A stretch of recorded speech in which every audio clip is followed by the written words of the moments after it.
Komisioni Qendror i Zgjedhjeve i ka certifikuar të njëjtën rezultatit e zgjedhjeve parlamentare të nënshkurtit, duke i hapur kështu rrugë formimit të institucioneve të reja të Kosovës. Në bazë të Kushtetutës së Republikës së Kosovës, brenda 30 ditëve të certifikimit të rezultateve nga KSZ-ja, Presidentja e Kosovës Vjosa Osmani duhet të therasë mbledhjen konstituive të Kuvendit të Kosovës.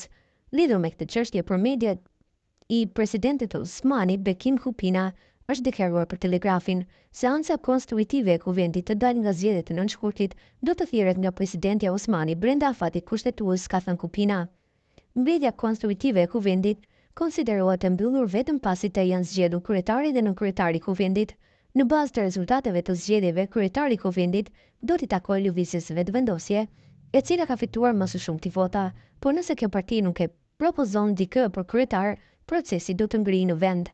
Po nëse kryetari i Kuvendit zgjidhet, atëherë nis tiki-taka e orës për afatet e tjera. Presidentja e vendit obligohet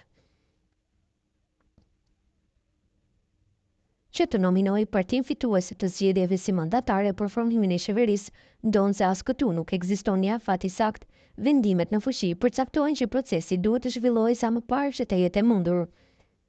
Kabineti duhet i sigurojë votat e 61 deputetëve brenda këtij afati, por nëse kjo nuk ndodh, presidenti është e obliguar që brenda 10 ditëve t'i ftojë në konstituim edhe një herë partitë politike dhe të vendosë sipas diskrecionit të saj për mandataren e re, nëse ajo ja dëshmon se i ka numrat për të formuar qeverinë.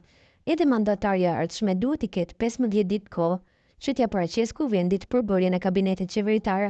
Nëse qeveria nuk formohet as pas 40 ditësh, presidentja duhet të shpallë dekretin për zgjedhjet e reja, që duhet të mbahen 40 ditë.